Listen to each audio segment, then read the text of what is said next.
Assalamualaikum warahmatullahi wabarakatuh.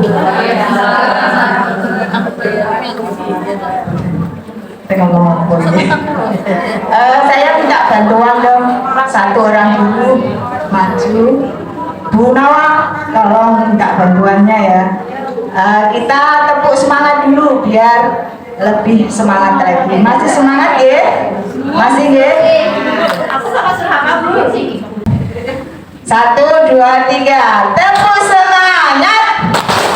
Dang dang dang, ding ding ding, dung dung dung, dang dang dang, ding ding ding, dung dung dung.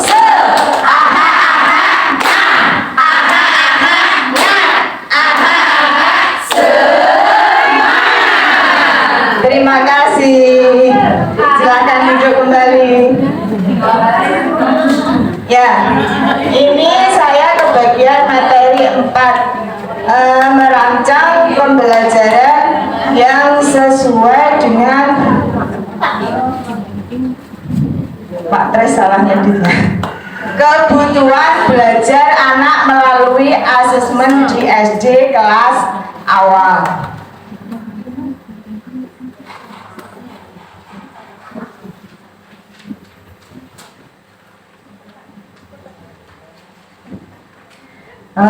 Dalam rangkaian materi kegiatan ini nanti ada sesi pertama asesmen awal untuk mengenali kemampuan fondasi peserta didik di awal pembelajaran.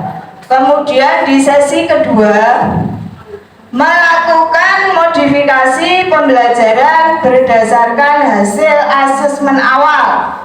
Dan yang sesi ketiga asesmen somatif untuk SD kelas awal. Kita masuk ke sesi yang pertama. Ini ada refleksi dari Bu Udi. Nanti kita diskusi sama-sama.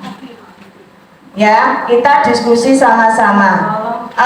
Bu Udi ditugaskan menjadi guru kelas 1 tahun ini. Ia mencermati alur tujuan pembelajaran untuk kelasnya yang telah tertuang dalam dokumen rancangan pembelajaran di tingkat satuannya. Bu Udi masih ragu apakah tujuan pembelajaran tersebut telah sesuai dengan kebutuhan pembelajaran anak-anak baru di kelasnya nanti. Apa yang harus dilakukan agar tujuan pembelajaran yang telah direncanakan dapat sesuai dengan kebutuhan peserta didiknya nanti. Nah, Bapak Ibu, bapaknya namung setunggal nggih, mboten napa-napa. Menurut Anda, apa yang perlu dilakukan oleh Bu Udi? Kira-kira apa yang perlu dilakukan oleh Bu Udi? Tuliskan hasil diskusi dari pembelajaran membentuk kelompok nggih. Kita membentuk kelompok, dawe Pak Tris tidak boleh banyak-banyak kelompoknya. Kita jadikan berapa kelompok nih?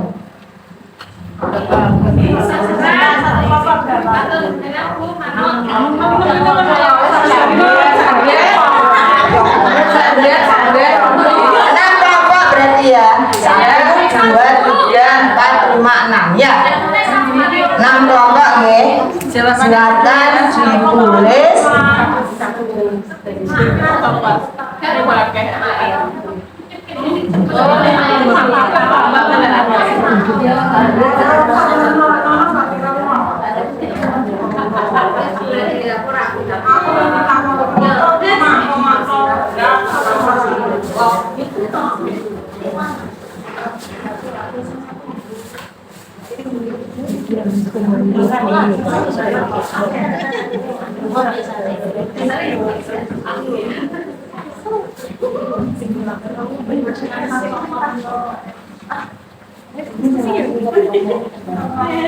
Lagi.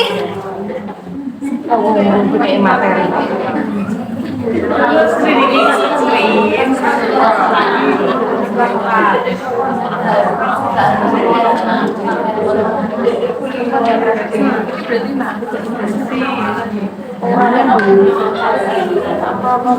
Mama kita.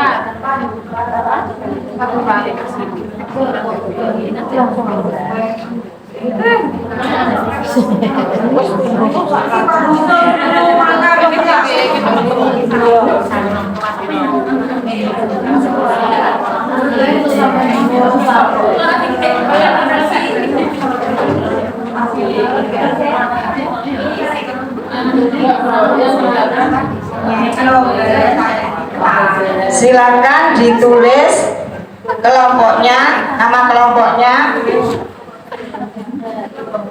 Diskusikan apa yang seharusnya dilakukan oleh Budi berdasarkan dari masalah Budi tersebut.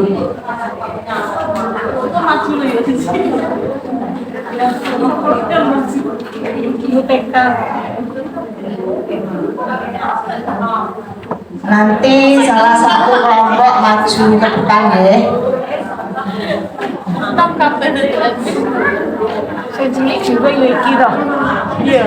Namanya ditulis ya.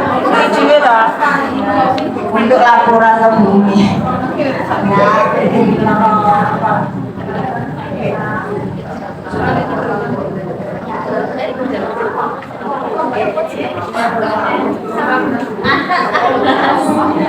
Kelompok suku mangat. Kelompok cuci.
Tanggal 8 bulan 5.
Ini nanti dikaitkan dengan kemampuan fondasi anak ya.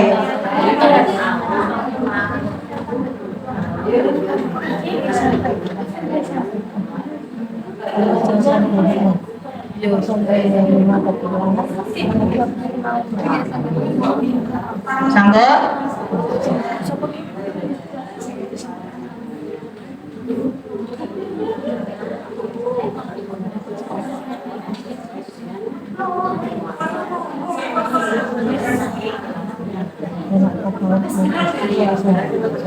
Mungkin ada kelompoknya yang sudah siap. Silahkan presentasi di depan, monggo. Yang belakang, halo. Bu Alif, monggo Bu Alif.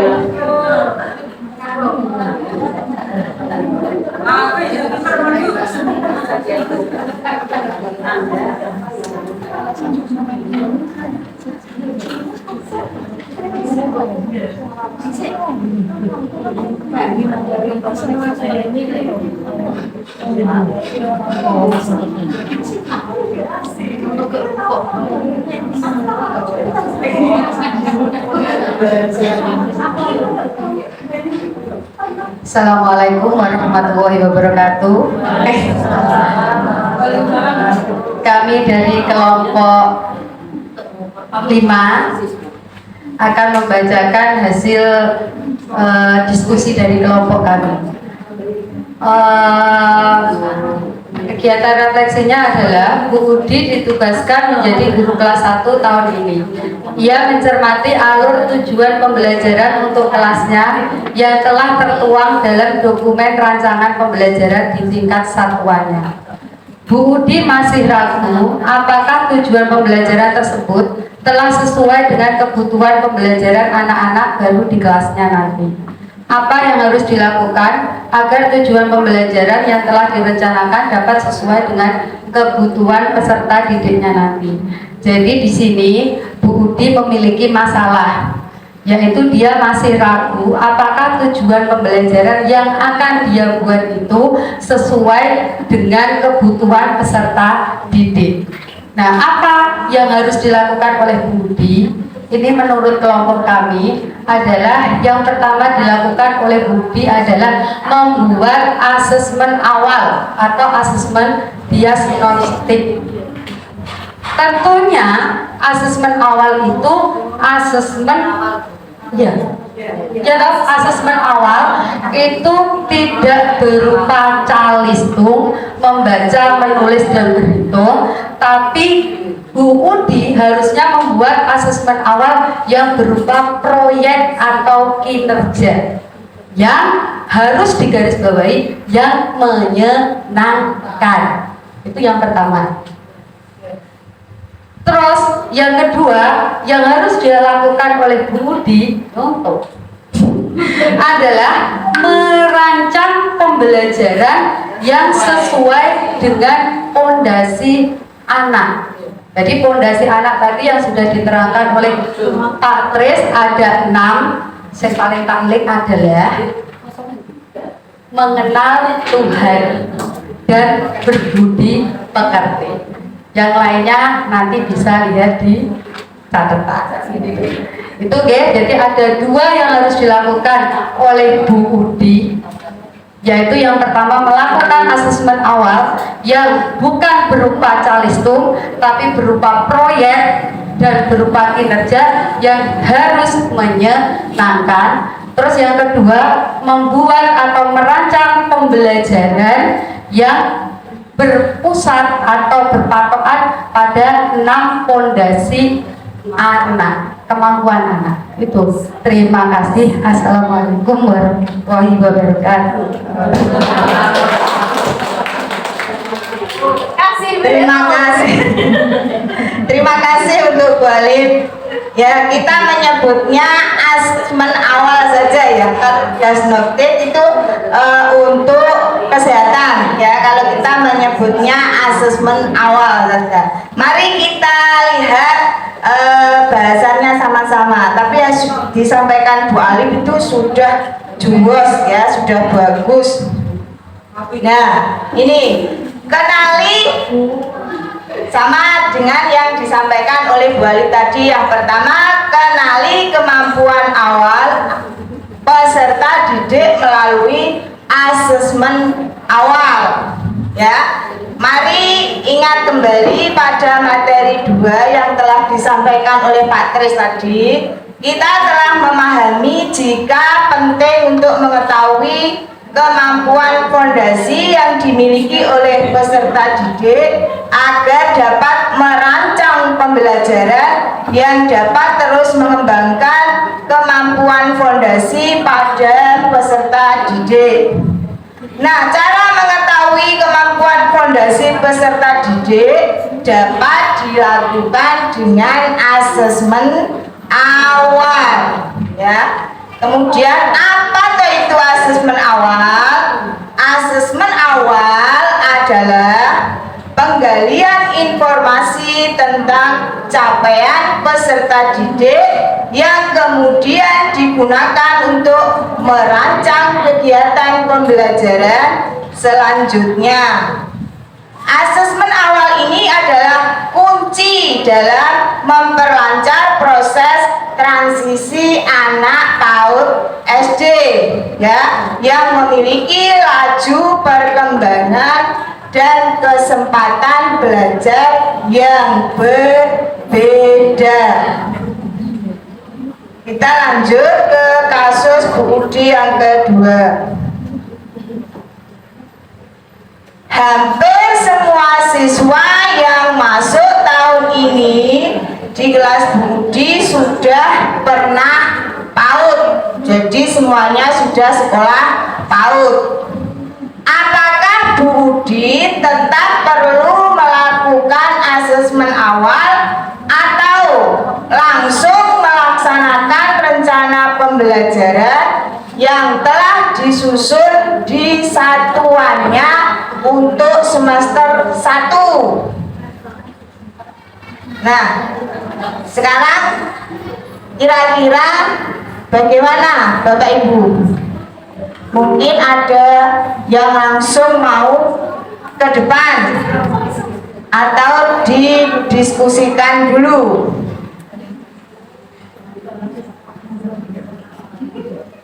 Perlu diskusi atau enggak nih?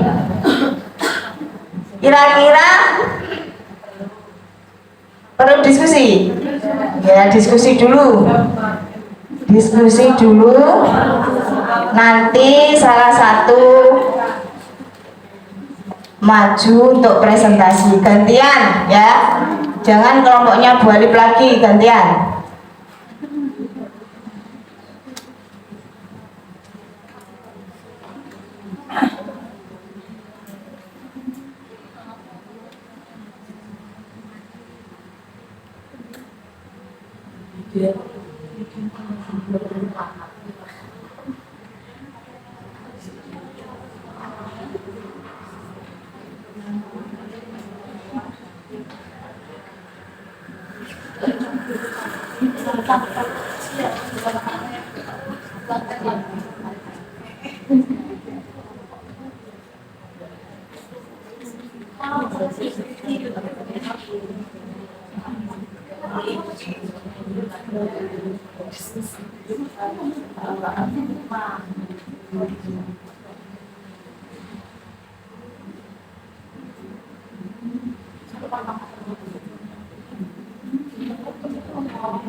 Monggo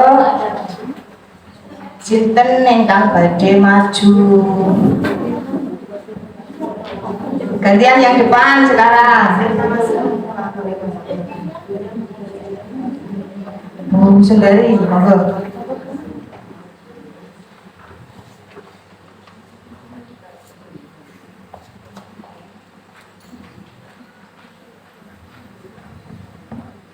Terima kasih Bu kesempatan kepada saya. Saya dari kelompok 3 akan membahas hasil diskusi kami tentang apa kendala yang dialami Bu Udi, bahwa hampir semua siswa yang masuk tahun ini di kelas Bu Udi sudah pernah masuk PAUD. Nah, apakah Bu Udi tetap perlu melakukan asesmen awal atau langsung melaksanakan rencana pembelajaran yang telah disusun? Menurut diskusi dari kelompok kami, perlu Ibu, kita tetap perlu melakukan asesmen awal. Kenapa? Karena setiap perkembangan anak, pemahaman anak itu berbeda. Dan perbedaan perkembangan anak itu bisa dari gisinya, pertumbuhannya itu kan mempengaruhi kognitif anak. Jadi kesimpulannya menurut kelompok kami tetap perlu melakukan asesmen awal. Terima kasih Bu Sundari. Tepuk tangan untuk Bu Sundari. Kok wes pinter-pinter jojo Cak. Mari kita lihat pembahasannya nggih.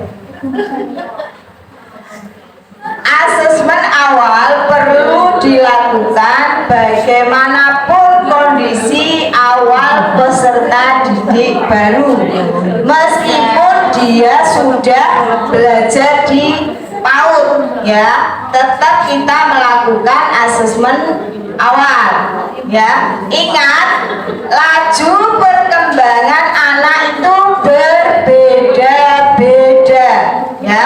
Meskipun anak-anak di kelas memiliki usia yang sama, namun laju perkembangan mereka itu berbeda-beda.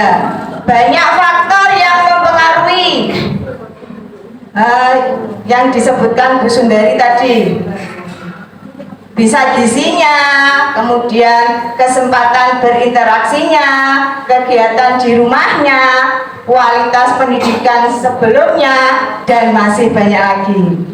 Kemudian tidak hanya laju perkembangannya, namun kesempatan belajar anak pun juga berbeda-beda. Tidak semua anak mendapatkan haknya untuk dibangun kemampuan fondasinya di PAUD. Pada kelas budi tidak semua melewati PAUD. Anak yang langsung masuk ke kelas 1 SD yang memiliki peluang lebih kecil untuk terbangun fase fondasinya.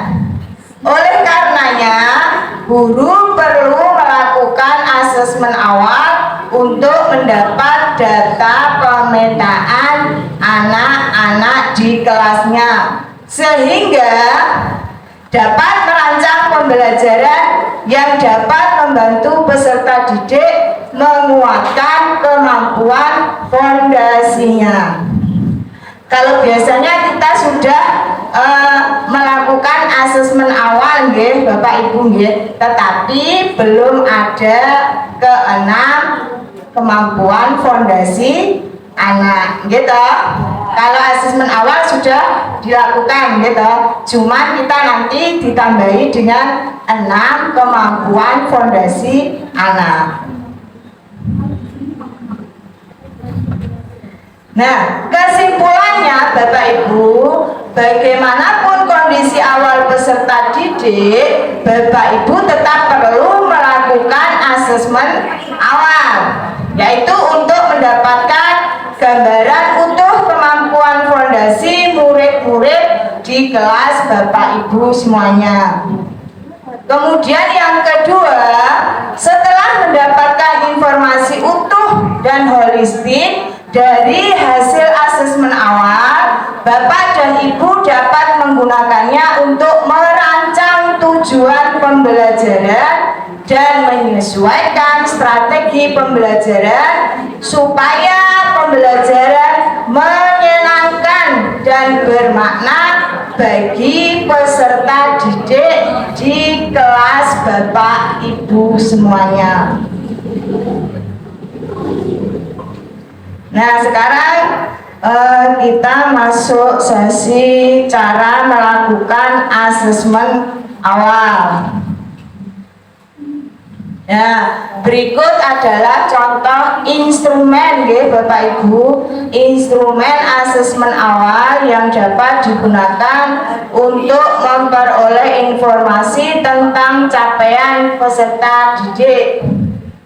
Rancangan kegiatan pembelajaran yang sudah disusun dimasukkan ke dalam instrumen ini dan didokumentasikan perilaku peserta didik yang teramati di kolom yang tersedia. Untuk membantu proses pengumpulan data, ada 2 pertanyaan pemantik untuk memandu guru menyimpulkan hasil asesmen awal. Nah, di sini perlu diingat, lembar ini berupa contoh dan fungsi sebagai alat bantu, bukan dokumen administratif. Artinya lembar dapat dimodifikasi sesuai dengan kebutuhan panjenengan semua. Misalkan mau membuat rubrik atau instrumen yang lain, boleh, ya. Tidak harus terpacu oleh ini. Silakan. Ini contoh instrumennya. Yang pertama, kolom pertama adalah aspek kemampuan fase fondasi yang akan diamati. Kemudian butir contoh perilaku kemampuan fase fondasi yang perlu diamati. Kemudian rancangan kegiatan, kemudian catatan hasil asesmen awal. Ini berupa pertanyaan pemantik tadi, kemudian rancangan kegiatan pembelajaran perlu mempertimbangkan sesuai dengan kondisi kelas panjenengan. Ini ada contoh pada pelajaran PJOK dan Bahasa Indonesia. Ini adalah kelasnya Bu Udi. Jumlah anak dalam kelas 28. Aspek kemampuan fase fondasi yang akan diamati. Ini sesuai dengan PJOK tadi, keterampilan motorik dan perawatan diri yang memadai untuk dapat berpartisipasi di lingkungan sekolah secara mandiri. Kemudian contoh perilaku kemampuan fase fondasi yang perlu diamati. Ada di sini dituliskan ada 5 perilaku. Jenengan boleh mungkin memilih atau menambahi, boleh. Anak memiliki koordinasi gerak tubuh yang seimbang saat berkegiatan, entah itu berjalan, berlari, melompat, menendang, melempar, dan sebagainya. Itu adalah kemampuan motoriknya. Kemudian rencana kegiatannya, permainan. Di sini boleh dengan permainan. Diajak melakukan aktivitas tertentu seperti mengambil benda, bergerak atau apapun, atau disuruh berlari atau disuruh melompat, monggo sakersan jenengan. Kemudian catatan dari asesmen awal. Catatannya tadi berupa pertanyaan pemantik, ya. Pertanyaan pemantik panjenengan. Ke-28 anak di kelas mampu mengikuti permainan dan telah memiliki koordinasi gerak tubuh yang seimbang. Ini berarti semuanya sudah bisa, gitu. Ke-28 berarti semuanya sudah mampu, gitu. Kemudian ada beberapa anak yang kesulitan menyimak dan terus gagal dalam mengikuti instruksi walau sudah disampaikan 3 kali berturut-turut. Berarti ini tidak semuanya mampu. Tidak semuanya mampu.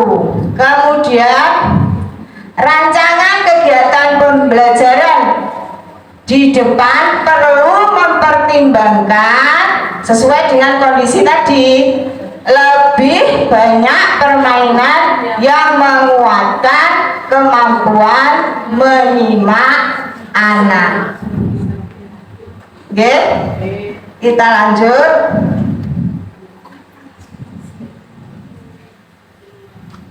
Nah, dari tadi bagaimana cara menilai menindaklanjuti hasil dari asesmen awal yang telah dilakukan untuk mengenal peserta didik baru. Setelah melakukan asesmen awal, kita melakukan pengolahan terhadap asesmen awal. Berdasar hasil pengolahan data asesmen awal, ada dua hal yang perlu dilakukan. Yang pertama, anak-anak di kelas telah memiliki kemampuan fondasi yang memadai. Ini sesuai dengan tadi ya, yang ke-28 anak sudah bisa semuanya. Ya, jika hal ini terjadi di kelas Bapak Ibu guru, pembelajaran di kelas dapat dilanjutkan dengan menggunakan tujuan-tujuan pembelajaran untuk mata pelajaran fase A, itu untuk kurikulum merdeka, atau kompetensi dasar kelas 1 SD untuk kurikulum K13. Namun perlu diingat, rancangan kegiatan dalam mencapai tujuan pembelajaran tersebut haruslah menyenangkan dan bermakna, sehingga tetap dapat membantu anak mengalami masa transisi PAUD SD. Boleh dengan permainan, pokoknya anak-anak tuh masih dalam prosesi transisi PAUD SD, yang biasanya di PAUD bermain, kita ajak bermain dulu di sini. Jangan langsung diberi pelajaran, ya. Kita ajak bermain, kita kasih permainan. Kemudian yang kedua, masih ada kemampuan-kemampuan fondasi yang belum dimiliki anak-anak di kelas Anda. Tadi hanya beberapa siswa yang mampu. Jika hal ini terjadi, maka guru perlu melakukan penyesuaian terhadap tujuan-tujuan pembelajaran yang telah dirancang selama 1 semester. Bapak dan Ibu guru tidak disarankan menggunakan tujuan pembelajaran mata pelajaran fase A atau kompetensi dasar kelas 1 SD, melainkan menggunakan tujuan-tujuan pembelajaran yang ada di fase fondasi PAUD, ya. Kita menggunakan kompetensi dasar PAUD untuk menguatkan kemampuan-kemampuan fondasi yang belum muncul dari siswa. Selain penyesuaian tujuan pembelajaran, hasil asesmen awal juga digunakan untuk menetapkan strategi pembelajaran yang beragam berdasarkan kebutuhan peserta didik. Jika dalam satu kelas terdapat kemampuan fondasi yang berbeda-beda. Jadi ya Bapak Ibu, kesimpulannya, untuk yang sudah kemampuannya keseluruhan sudah tercapai, kita lanjutkan tujuan pembelajarannya yang sudah ditetapkan di SD. Namun jika belum keseluruhannya tercapai, maka kita menggunakan fondasi yang ada di PAUD tadi. Ini ada studi kasus. Tujuan pembelajaran 1 semester.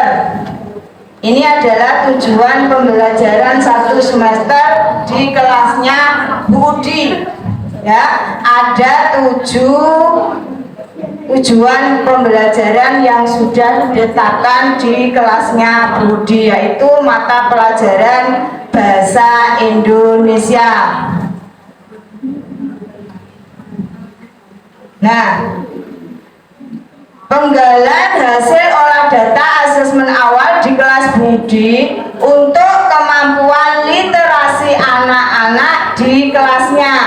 Nah, yang ini aspek kemampuan fondasi, fase fondasi yang diamati. Kematangan kognitif. Ya, tadi kan ada 6 fondasi ya. Ada 6 fondasi di sini ditulis kematangan kognitif yang cukup untuk melakukan kegiatan belajar. Seperti kepemilikan dasar literasi, numerasi, serta pemahaman dasar mengenai cara dunia bekerja. Ya, kemudian butir contoh perilaku kemampuan fase fondasi yang diamati. Ini menggunakan butir perilaku kemampuan fondasi tadi. Anak mampu mengikuti instruksi sederhana. Kemudian anak mampu menyimak informasi atau pesan yang disampaikan. Jadi kematangan tadi ya, seperti kepemilikan dasar literasi, numerasi, pemahaman dasar mengenai dunia bekerja. Nah, ini kemampuannya jenengan tulis semuanya yang masuk di anak mampu mengikuti instruksi sederhana itu siapa saja. Kalau misalnya ke-28 mampu, yang jenengan tulis semuanya ke-28 mampu. Kemudian yang kedua, sebagian besar anak memiliki tentang konsentrasi pendek ketika guru menjelaskan aturan permainan pada kegiatan asesmen awal. Bermain ular tangga, sebagian besar anak tidak menyimak. Ya, diberikan permainan ular tangga, tetapi hanya sebagian besar anak saja yang menyimak. Nanti jenengan beri catatan ya, nilainya itu berupa deskripsi. Kita melakukan pengamatan, observasi.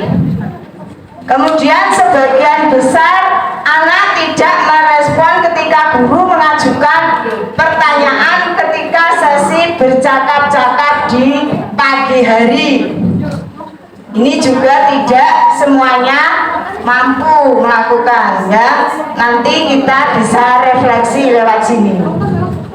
Kemudian yang anak dapat menceritakan hal yang disukai. Ini juga catatannya di Bu Udi, sebagian besar saja anak yang mampu menceritakan hal yang disukai, karena ketika sesi bercakap-cakap anak hanya pasif dan terlihat bingung, tidak menjawab pertanyaan guru.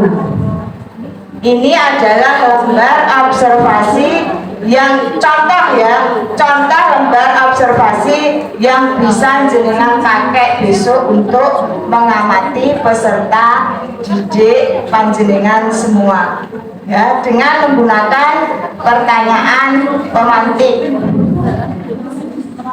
Oke, Bapak Ibu, kita lanjut. Ada pertanyaan, nanti diskusi lagi.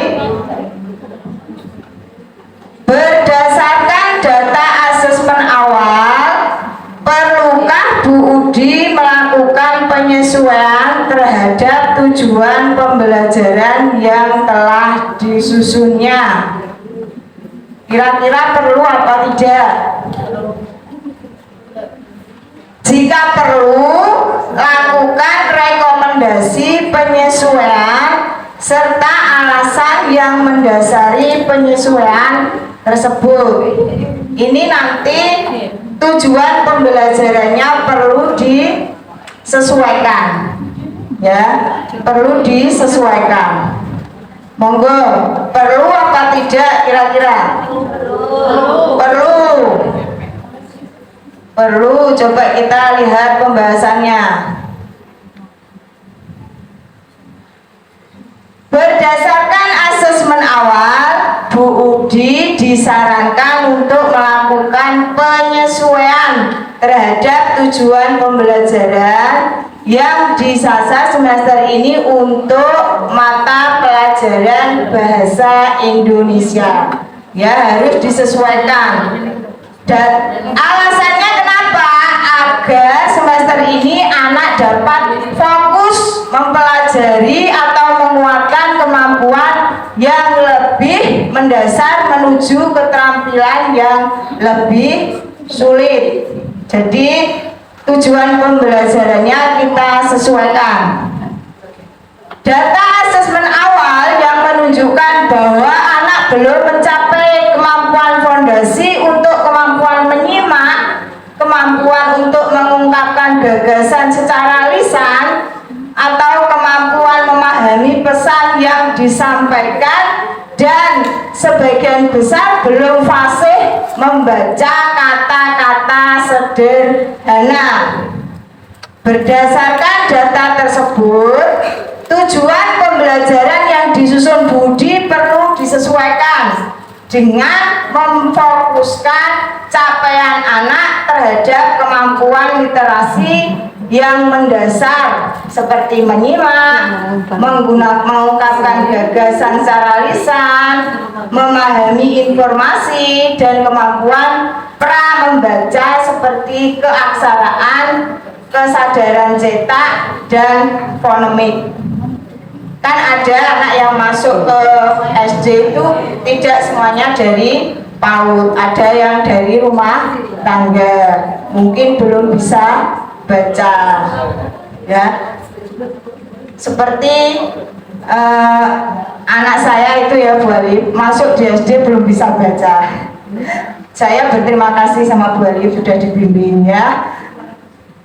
Tapi dia sudah matang, ya, dalam segi umur dan fisiknya sudah matang, namun masuk SD belum bisa baca. Alhamdulillah hanya beberapa bulan saja sudah lancar membacanya. Kemudian berdasarkan data tersebut, tujuan pembelajaran Budi perlu disesuaikan, okay? Karena kemampuan awal menunjukkan bahwa sebagian besar anak membutuhkan penguatan tersebut. Maka satu semester ini tujuan pembelajaran yang terkait dengan kemampuan membaca dapat digeser ke semester selanjutnya. Bisa digeser ke semester 2. Tadi kan ada 7 tujuan pembelajaran. Yang digeser nanti yang mana, ya? Yang digeser yang mana? Untuk yang misalnya nanti kita lihat sama-sama tujuan pembelajarannya, yang untuk semester 1 yang mana, untuk yang semester 2 yang mana. Selain itu, data asesmen awal ini perlu menjadi pengingat yang penting untuk Budi agar dapat menghadirkan pembelajaran yang menstimulasi kemampuan-kemampuan pra membaca sehingga dapat memaksimalkan capaian kemampuan membaca di semester berikutnya. Seperti tadi yang dicontohkan sama Pak Tris, ya, apel pakai gambar atau pakai apa di stimulasi yang mempermudah peserta didik kita mampu menerima apa yang kita sampaikan. Nah, ini tujuan pembelajaran Budi 1 semester yang sudah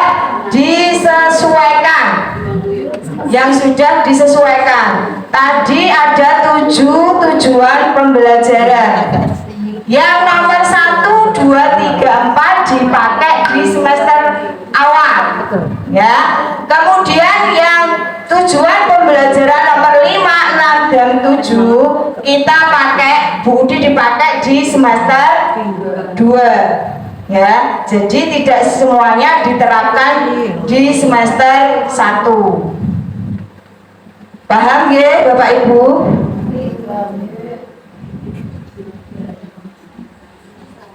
Ya, ini ada refleksi lagi. Setelah berhasil melakukan asesmen awal, tadi Budi sudah melakukan asesmen awal, memodifikasi TP 1 semester, dimodifikasi ya, dari 7 tujuan pembelajaran tadi hanya 4 tujuan pembelajaran yang ditaruh di semester 1 dan yang 3-nya ditaruh di semester 2, dan merancang pembelajaran untuk peserta didik di kelasnya. Bu Udi kembali kebingungan cara mengukur capaian anak terhadap tujuan pembelajaran yang ditetapkannya.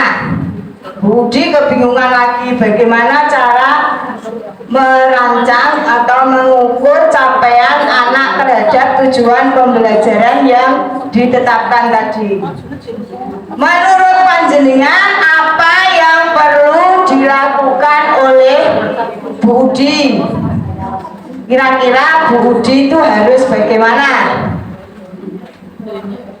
Bu Udi sudah melakukan asesmen awal, sudah memodifikasi tujuan pembelajaran dan merancang pembelajarannya.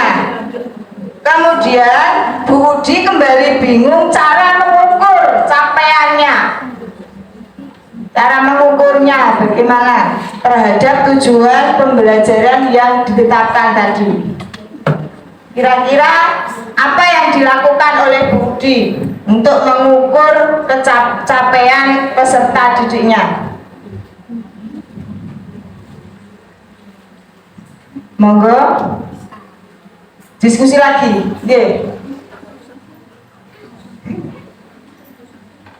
Kira-kira yang dilakukan Bu Udi apa untuk mengukur capaian anak terhadap tujuan pembelajaran yang ditetapkannya tadi? Dari 7 kita pakai, Bu Udi dipakai 4 saja untuk mencapai keberhasilan dari capaian anak-anak peserta didik ini.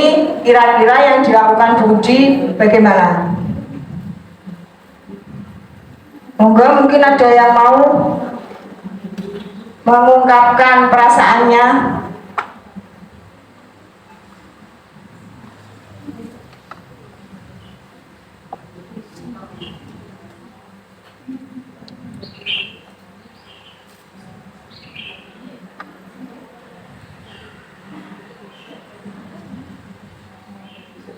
Kita lihat bahasanya ya sama-sama. Nah, ini bahasanya. Untuk mencapai atau mengukur capaian kemampuan anak ini dilakukan asesmen somatif, ya. Apa toh itu asesmen somatif? Asesmen somatif bertujuan mengetahui kemampuan anak dalam mencapai tujuan pembelajaran yang sudah ditetapkan. Asesmen somatif juga digunakan untuk menyusun laporan hasil belajar, ya, digunakan untuk menyusun rapor panjenengan semua.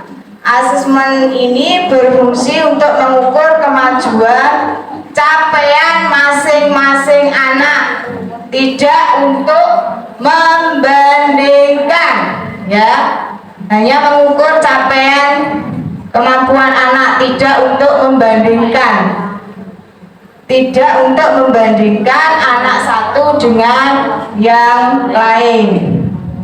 Asesmen ini dilakukan dalam jangka waktu tertentu, tidak dalam satu kali pertemuan atau kegiatan, satu kegiatan saja, harus dilakukan berulang-ulang. Kenapa demikian? Bisa saja dalam satu hari anak tersebut tidak menampilkan kemampuannya, dia hanya diam saja, tidak terlihat kemampuannya secara optimal, ya, karena berbagai faktor. Maka tidak adil jika anak tersebut atau guru langsung menyimpulkan anak tidak mampu melalui pengamatan di satu pertemuan atau satu pengamatan saja. Harus dilakukan secara berulang-ulang. Dalam satu hari misalnya jenengan melakukan asesmen somatif, anak ini tidak menunjukkan somatifnya bisa melalui penilaian observasi ataupun apa tadi penilaian kinerja, ya, tidak dengan soal-soal pilihan ganda atau isian, ya. Kita melakukannya dengan observasi atau penilaian kinerja.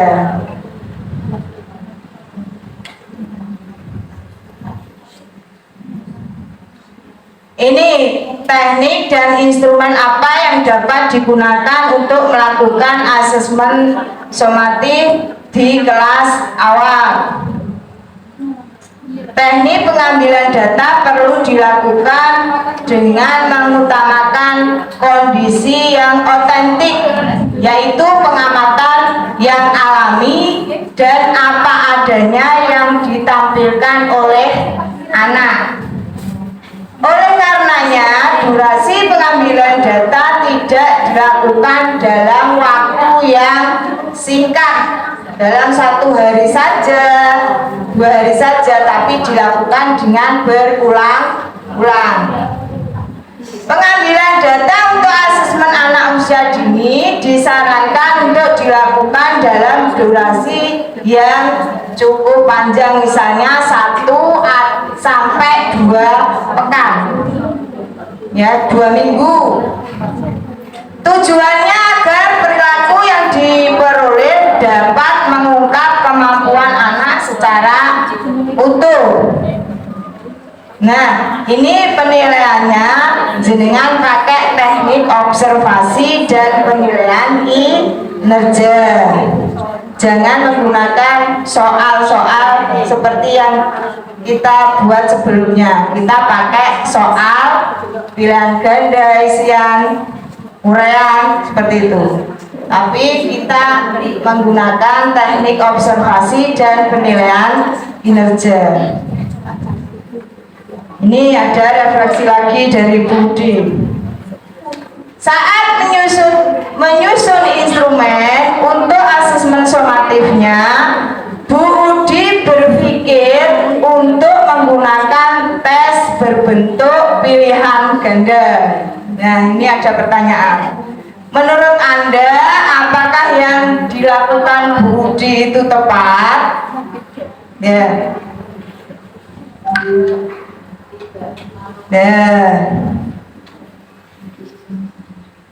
Jawabannya tidak tepat, ya. Jadi mulai tahun ajaran baru ini nanti kita tidak usah membuat soal seperti biasanya, ya. Kita menilai lewat teknik observasi dan teknik penilaian kinerja. Seperti kembali ke PAUD, ya, Bu Eli, yang PAUD Bu Emma.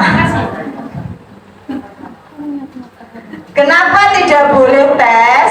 Pertama, tes mensyaratkan peserta didik sudah harus dapat baca tulis sebelumnya. Padahal di SD mungkin yang SD pelosok itu mungkin ada yang dari rumah tangga. Di sini kadang ada 1-2 yang tidak sekolah PAUD berasal dari rumah tangga. Jadi tidak semuanya peserta didik itu bisa membaca dan menulis atau menghitung. Yang kedua, tes berpotensi menimbulkan stres. Ya, berpotensi menimbulkan stres pada peserta didik karena merasa sedang diuji dan juga berpotensi menimbulkan pemaknaan terhadap proses belajar yang kurang positif. Kemudian yang ketiga, hasil tes berpotensi hanya berbentuk angka dan kurang informatif untuk merancang kegiatan pembelajaran selanjutnya. Tes, kalau kita membuat soal itu kan hasilnya cuma angka, kan, ya? Nah, hanya angka, tidak ada deskripsinya. Ya, ada refleksi lagi dari Bu Budi. Jika tidak disarankan menggunakan tes, lalu bagaimana cara Budi mengisi kolom nilai pada laporan? Ya, pada laporan hasil belajar ada rapotnya yang harus mencantumkan nilai berupa angka. Ya, kemarin rapot kita ada nilainya, juga ada deskripsinya. Nah, sekarang Budi juga bingung bagaimana jika tidak boleh mencantumkan nilai atau tidak menggunakan tes sumatif ya, seperti yang telah kita lakukan selama ini. Mari kita lihat bahasanya.